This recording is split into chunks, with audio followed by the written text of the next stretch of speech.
Respected headmistress, teachers and all my dear friends, a very good morning to everyone. మేము 9th class ఈ సెక్షన్లో చదువుతున్నాము.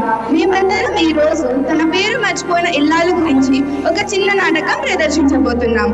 ఇల్లాలు కాకముందు ఓ యువతి చదువు, సంత, తెలివి, చాకచక్యం, సమయస్ఫూర్తి, హాస్యం, లాస్యం అన్ని కలిగిన అమ్మాయి. అమ్మాయి అందం, తెలివి, వాళ్ళ నాన్న ఇచ్చిన కట్నం బాగా నచ్చి ఓ చిన్నవాడు ఆ అమ్మాయి మెడలో 3 ముళ్ళు వేశాడు. ఈ ఇల్లు నీది, ఈ ఇంటి బాధ్యతలు నీవి. ముత్యమంతా పసుపు ముఖమెంత ఛాయ. Very good. ముగ్గు బాగా చాలా బాగా వేసావే. ఇల్లు కూడా చాలా శుభ్రంగా పెట్టావు. ముగ్గు వేయడంలో నేర్పరివి, ఇల్లు అలకడంలో అంతకన్నా నేర్పరివి. శభాష్, కీప్ ఇట్ అప్. నా పేరు చెప్పుకోండి మీలో ఎవరైనా. నా పేరేమిటి? నేనేంటబ్బా ఇలా మర్చిపోయాను. ఇప్పుడు ఎలాగా? నాకే ఆశ్చర్యంగా ఉందే.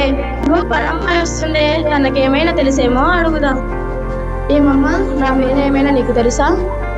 అదేంటమ్మగారు, అమ్మగారుల పేర్లతో మాకేమిటి పని? మీరిచ్చే జీతంతోనే కదా మాకు పని. అయినా మీరంటే నాకు అమ్మగారే, నాకు అదే తెలుసు. అవునులే పాపం, నీకేం తెలుసు?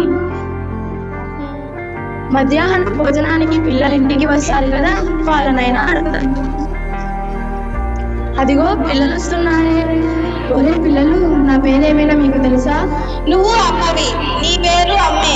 మేము పుట్టినప్పటి నుంచి మాకు తెలిసింది అదే. నాన్నగారి పేరుతో ఉత్తరాలు వస్తాయి. నాన్నగారిని అందరూ పేరుతో పిలుస్తారు కనుక మాకు తెలుసు. నీ పేరు నువ్వెప్పుడు మాకు చెప్పలేదు కదా, పోనీ నీ పేరుతో ఉత్తరాలు కూడా రావు కదమ్మా. అవునులే, నాకెవరు ఉత్తరాలు రాస్తారు? అమ్మా నాన్న ఉన్నారు కానీ నెలకో 2 నెలలకు ఒకసారి వచ్చేసి మాట్లాడతారు. ఇక అక్క చెల్లెళ్ళు ఉన్నారు కానీ ఏ పేరెంటంలోనో కలిస్తే ఏ కొత్త ముగ్గుల్ని గురించో, ఏ కొత్త వంటల్ని గురించో మాట్లాడుకోవడమే తప్ప ఉత్తరాలు లేవు. ఎందుకో పక్కింటి ఆవిడ వస్తుంది, తనకేమైనా తెలిసేమో అడుగుతాం. రండి, ఏంటమ్మా విశేషం? రేపు మా ఇంట్లో శుభకార్యం ఉంది, తప్పకుండా అందరూ రావాలి. సరేనండి. ఏమండి, నా పేరేమైనా మీకు తెలుసా? అదేమిటండి, నేను ఎప్పుడు అడగలేదు, మీరు చెప్పలేదు. తెల్లగా పొడుగుగా ఉండే ఆవిడనో లేకపోతే మందుల కంపెనీ మేనేజర్ గారి భార్యనోనో పిలుచుకుంటాం, అంతే. సరేనండి. అయినా రాత్రి భోజనానికి ఆయన ఇంటికి వస్తారు కదా, ఆయన అడుగుదాం.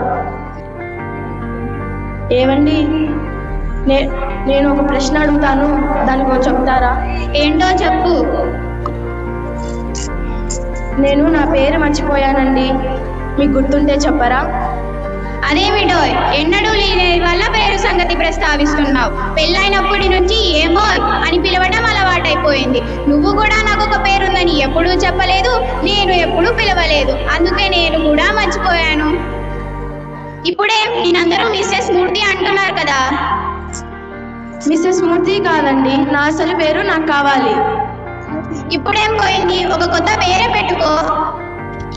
బాగుందండి. ఇప్పుడు మీ పేరు సత్యనారాయణ మూర్తి. మిమ్మల్ని శివరావనో సుందరరావనో పెట్టుకోమంటే మీరు ఊరుకుంటారా? చదువుకున్నావు కదా, సర్టిఫికెట్ అందులో నీ పేరు ఉంటుంది కదా, అంత మాత్రం కామన్ సెన్స్ లేదా? అయ్యో, ఆ సర్టిఫికెట్లు మా ఊర్లోనే మర్చిపోయి వచ్చానండి. ఇప్పుడు ఎలాగా? ఒక 2 రోజులు మా ఊరు వెళ్ళి నా పేరు కనుక్కొని వస్తానండి. 2 రోజులు ఊరు వెళ్తే ఇల్లు ఎవరు అలుకుతారు? అవునులే పాప, మీకెందుకు శ్రమ? మీకు ఉద్యోగం, పిల్లలకి చదువులు, మిమ్మల్ని ఎందుకు బాధ పెట్టడం? అయినా తెలియకుండా బ్రతకడం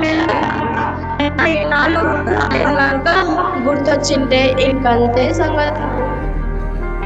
ఏమండి, ఒక 2 రోజులు మా ఊరు వెళ్ళి నా పేరు కనుక్కొని వస్తానండి.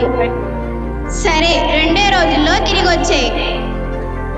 ఏమ్మా, ఇంత జల్దిగా వచ్చావు? అయినా పిల్లలు బాగున్నారా? ఒక్కదానివే వచ్చావే? నువ్వు నాన్న. అమ్మా, నా పేరేంటో చెప్పమ్మా. అదేమిటమ్మా, నువ్వు మా పెద్దమ్మాయి. నీకు BA దాకా చదువు చెప్పించి 50,000 కట్నం ఇచ్చి పెళ్లి చేశాం. 2 పురుట్లు పోసాం. ప్రతి పురిటికి ఆసుపత్రి ఖర్చులు మేమే భరించాం.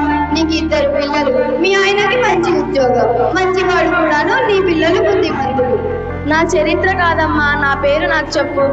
అయినా నా సర్టిఫికెట్ ఎక్కడున్నాయో చెప్పు. ఏమోనమ్మా, ఈ మధ్య అలమారాలో ఉన్న పాత కాగితాలు ఫైల్స్ అన్ని ఖాళీ చేసి గాజు సామాన్లు సర్దించాం. రేపు తీరిగ్గా వెతికిద్దాంలే. ఇప్పుడు వాటికేం తొందర, హాయిగా స్నానం చేసి భోజనం కానీ అమ్మా. సర్టిఫికెట్లైనా వెతుకుదాం.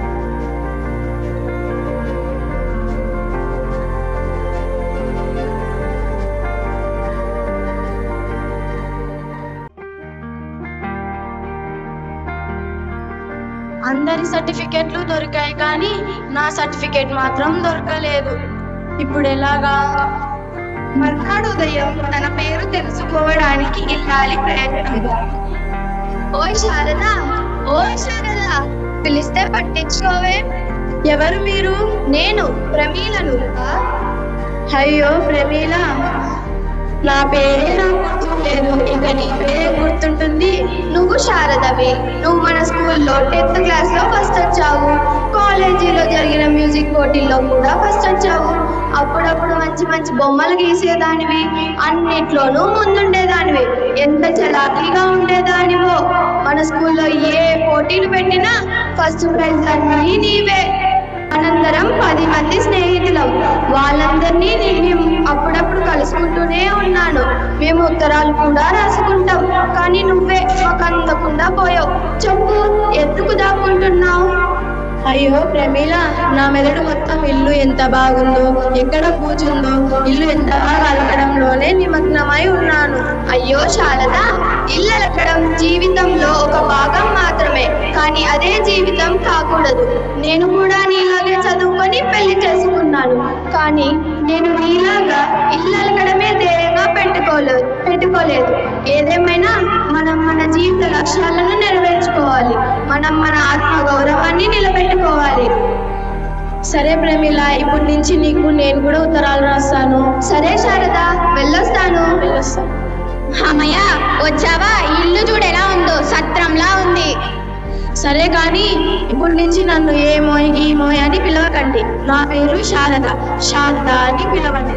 తిరిగి వచ్చిన ఇల్లు శుభ్రంగా ఉందా, దుమ్ము ఎక్కడుంది అని ఏమీ పట్టించుకోకుండా తనకు వచ్చిన ప్రైజులు, సర్టిఫికెట్లు ఎంతో ఆనందంగా తన పిల్లలకు చూపిస్తుంది.